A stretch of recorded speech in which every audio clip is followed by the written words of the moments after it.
the message of Megadeth through the lyrics, through your attitude, through the music? What is the big message you want to give to the audience? You know, I think hearing, every record we play, The Threat is Real, we play Post-American World, those songs to me feel very much like 1986 Peace Sells, and playing those. So to me, the message hasn't changed. It's been the same message because people don't really change. And it's been the same message for all of our 3 decades together, which is pretty cool that we have that same thing to draw from for every record that we want to go down this road. Have you got an advice or maybe advices for young people who started to make the thrash metal?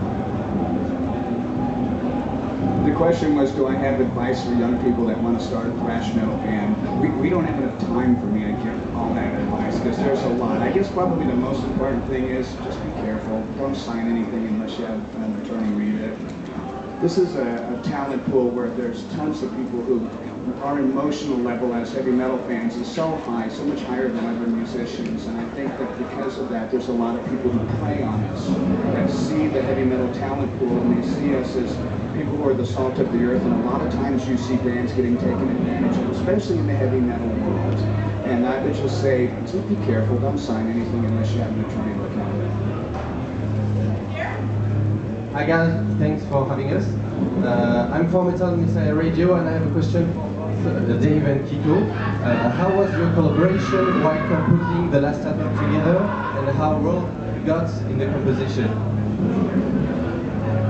Well, for me it was a great, salut everyone.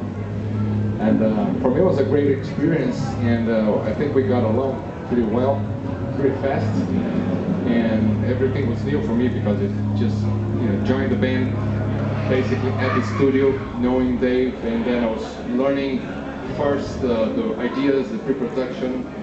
Most of the material were kind of already done, and then we had chance to play together, and I could collaborate a little bit with 3 songs, right?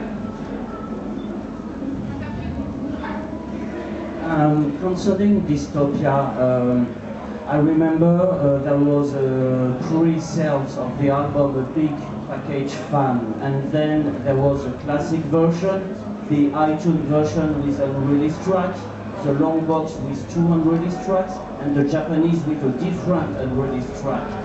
Don't you think it's a little bit too much for the fan who have the album 4 times, 5 times, you know what I mean? It's too much listening to you right now say it.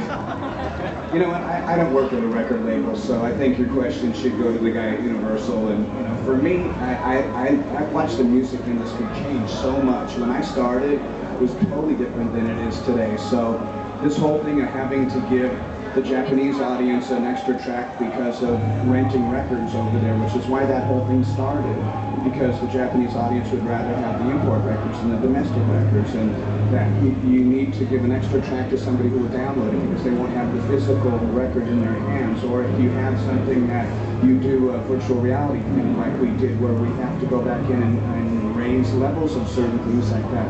I'm glad that we get an opportunity to play music and get a chance to get music out to the masses. As far as marketing it, that's not my job.